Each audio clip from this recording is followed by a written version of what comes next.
Camping for Kids by Melanie A. Howard.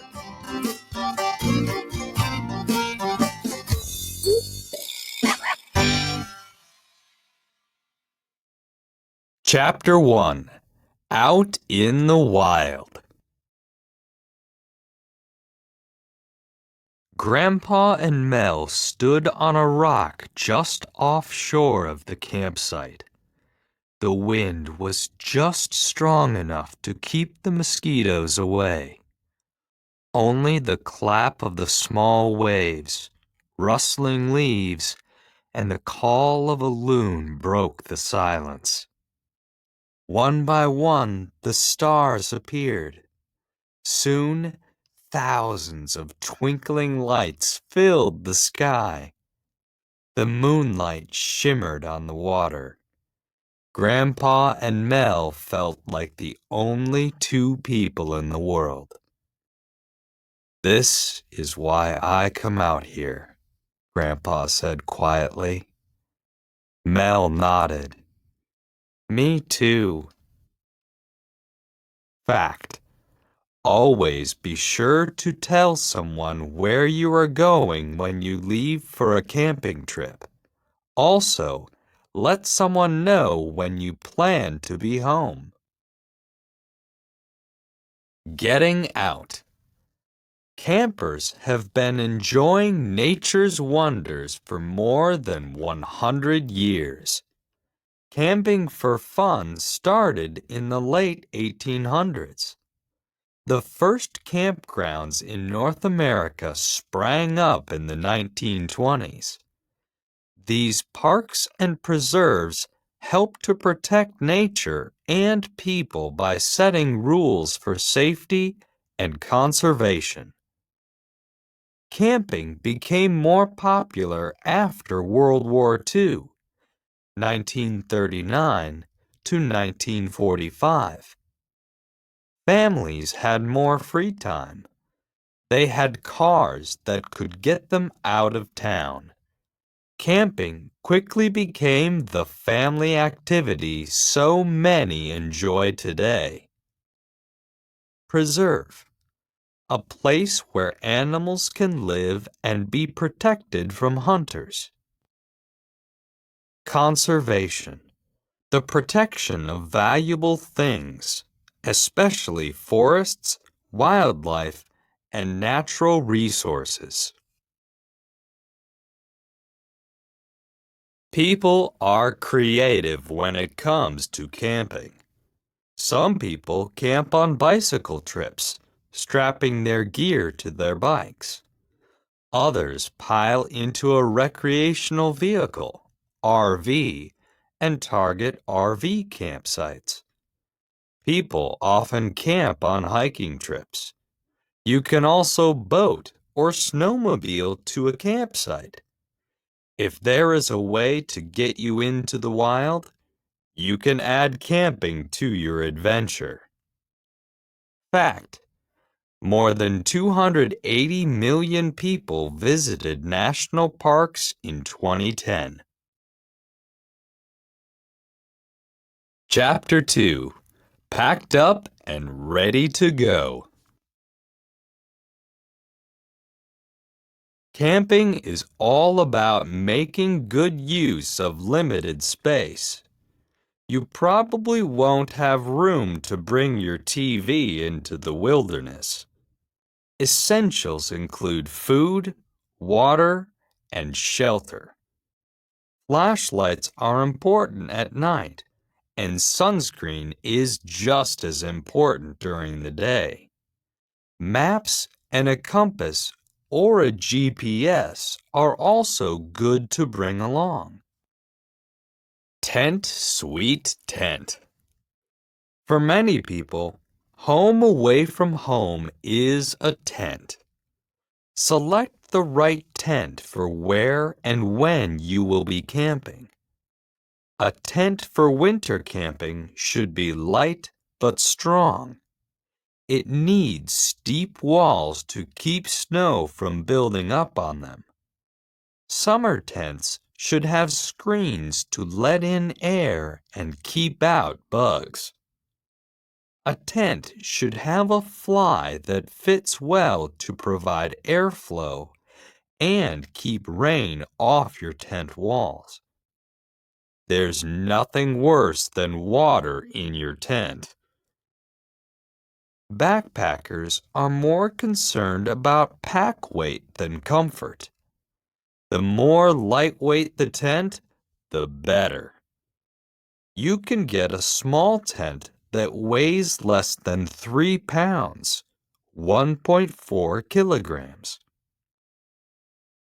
GPS, an electronic tool used to find the location of an object. GPS stands for Global Positioning System. Fly, a sheet of material that attaches to a tent for use as a double top or as a roof-like extension. Get comfy. You can choose from 3 types of sleeping bags. Mummy-style sleeping bags fit tightly around a camper's body. They are the warmest. Semi-rectangular and rectangular bags are roomier. Different materials are used to make sleeping bags. Cotton sleeping bags are not recommended for serious camping. They're heavy, but they won't keep you as warm or as dry as other bags. Some synthetic materials are better because they're waterproof or stay warm when wet. Sleeping bags are filled with down or synthetic fiber insulation. Down filling is thicker and warmer than synthetic filling. But down is useless if it gets soggy. Keep these qualities in mind when choosing your sleeping bag. Synthetic, artificial or made by people rather than found in nature. Insulation, a material that stops heat or cold from entering or escaping. Mummy-style sleeping bag. Backpacks. If you will be hiking, a pack that fits well and holds all your gear is a must. Hundreds of pack styles are available. Most hikers use backpacks. Day packs for short trips do not need frames. But when you're carrying a lot of gear, a pack with a frame works best. The frame helps to keep the weight even so you don't have to work as hard. Some backpacks have lightweight frames inside the pack. Internal frames allow for easy movement. The frame is flexible so the pack shapes comfortably to your body. Newer models have a cool space between the pack and your back to let air flow through. If you need to carry a lot of gear, you may want an external frame pack. But remember that you can't move as freely with an external frame pack. These packs aren't recommended for skiing or mountain climbing. All backpacks should have padded shoulder straps and a support belt. A pack for long trips should also have a chest strap. The chest strap keeps shoulder straps in place to balance the weight on your body. Fact: put heavy items at the bottom of your pack and lighter items on top. Packing this way will reduce back strain. Drink up. Where you camp determines if you'll need to bring water. Most public campsites provide running water or access to clean water. If you're heading into the wilderness, you need to bring or find your own water. Lake and river water may look clear and clean, but could contain bacteria. But enough water to last a week will be very heavy to carry. Instead of packing water, consider using a water purification system to make lake and river water safe to drink. If your trip involves easy access to boats, cars, or RVs, you have more room for supplies. You can bring large containers of clean water instead of a purification system. But to be safe, it's a good idea to bring iodine tablets. The tablets dissolve and kill germs in water. This makes lake and river water drinkable in an emergency. If you're stuck without a purification system or iodine tablets, there's one more way to make water drinkable. Boiling water for 1 minute will kill germs and bacteria too. Wild and woodsy. Campers going deep into the wilderness need to bring extra equipment. An adult can use a hatchet to clear brush or cut firewood. A backpacking stove is small enough to carry and allows you to cook without a fire. A small shovel can be used to dig a toilet or a safe hollow for a fire. Waterproof bags will keep your gear dry. Nylon cord can be used to secure a tent and to hang food from a tree. Cruise and camp. Driving into a campsite gives you more room for equipment.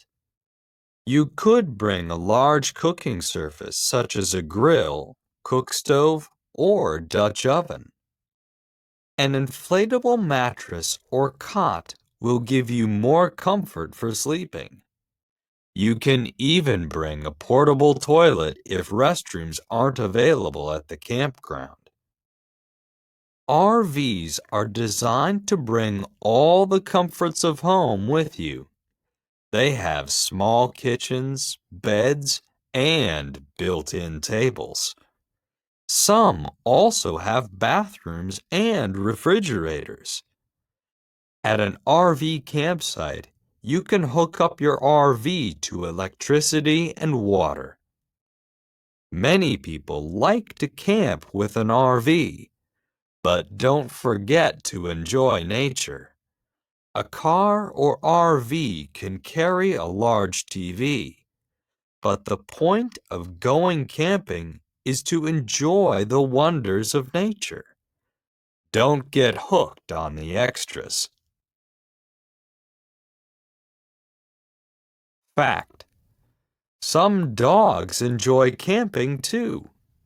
Just make sure to check the rules of the camping area. Most national parks do not allow dogs.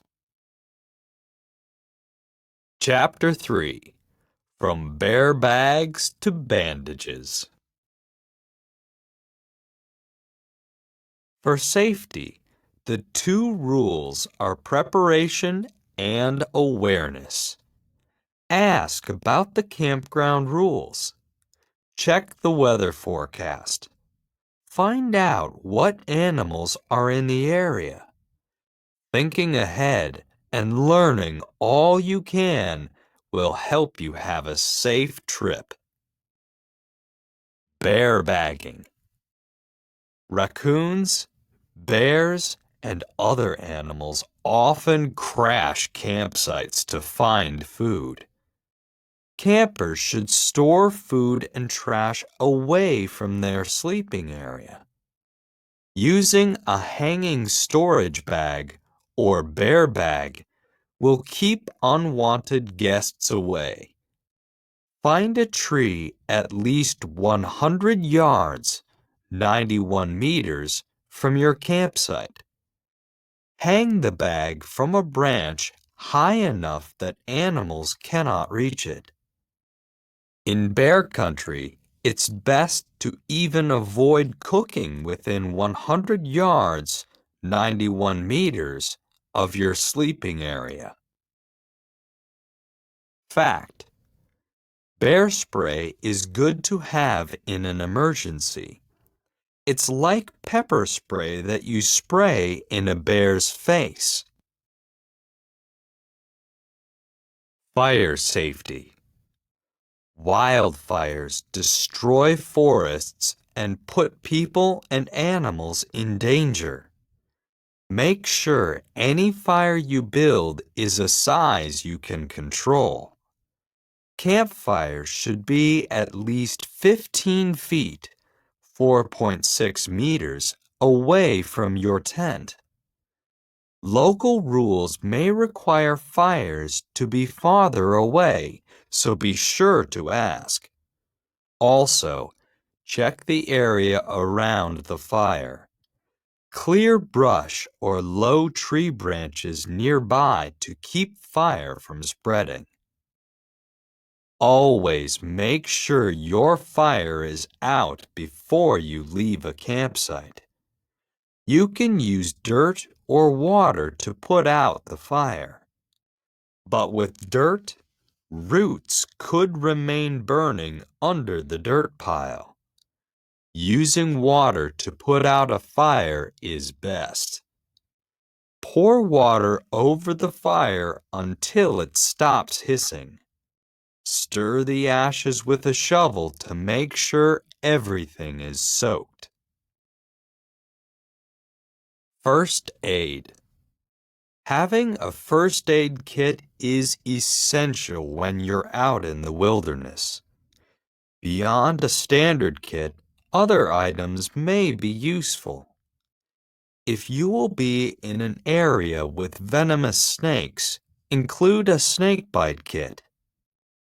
Hydrocortisone cream is good to have in case you come across poison ivy, poison oak, or sumac. But having the right supplies is only half the battle. Take a first aid class before your trip so you're prepared in an emergency. First aid kits. A standard first aid kit should contain antiseptic wipes, burn gel, gauze pads, adhesive tape, vinyl gloves, emergency blanket, moleskin patches, adhesive bandages, pain relievers, tweezers, CPR protection mask, instant cold ice pack. Chapter 4. We're here. Now what? The tent is set up. The toilet has been found. All the sleeping bags are unrolled and the cooler has been stowed. What now? See what you can see. Camping provides the ideal opportunity to enjoy nature. You can spot animals while just walking through the woods. With binoculars, you can observe animals from a distance. Bring a guidebook with you to see how many plants or animals you can identify. Near water, you can paddle out in a boat or canoe and wait. Anything from a loon to a muskrat or even a moose could swim by. Many campers also enjoy fishing. Enjoying nature makes for a great camping trip. Just be sure to stay a safe distance away from all animals, for your safety and theirs. Treasure hunting. A compass and map are already necessary equipment for camping. But did you know you can put them to use for fun? Take turns with a friend setting up a scavenger hunt. Place objects in specific places. Then choose a starting point. List how many steps in which direction each object is located. Then, use a compass to find them one at a time. If you think it's fun, you might try geocaching. It's similar, but uses a portable GPS to find objects hidden by other people. Geocaching, a sport involving finding objects by using a GPS device. The nightlife. Camping provides some downtime too. Evenings offer quality time with friends and family. Many campers enjoy gathering around the campfire. Campfires are great for roasting hot dogs and marshmallows. Some campers tell ghost stories around the fire. Camping is also a great time to watch the night sky. Most campsites are far away from the lights of the city. See if you can identify the constellations. If you're lucky, you may see a meteor shower. If you have enough room, a telescope is a fun addition to your equipment. Chapter 5. Leave no trace. Campers should try to have as little impact on nature as possible. This view of camping is called leave no trace. It means taking everything you brought into camp out with you. It also means respecting wildlife. Leave no trace camping also encourages campers to learn to build safe, controlled fires and to plan ahead. Fact: the Leave No Trace Center for Outdoor Ethics promotes the principles of Leave No Trace and offers education and training. Leave No Trace promotes camping on existing sites or hard surfaces. It also recommends using existing trails. That way, the untouched parts of nature stay untouched. If you are out in the wild without a toilet, Leave No Trace recommends digging a cat hole. The cat hole should be 200 feet, 61 meters, away from trails, water, and campsites. Dig 6 to 8 inches, 15 to 20 centimeters, into the ground. Then be sure to cover the hole when you're finished using it. Another point of Leave No Trace is to leave behind anything you find in nature. It can be tempting to bring rocks or feathers home from your trip, but leaving them there allows other campers to enjoy them. If we all pitch in, we can protect nature. Then everyone can enjoy camping in the years to come. Cat hole. a small hole in the ground for waste. Funding. Much of the funding for state and national parks comes from grants. Fees for camping and hunting permits also help support the parks. Many states also sell conservation license plates to raise money for nature and wildlife preservation.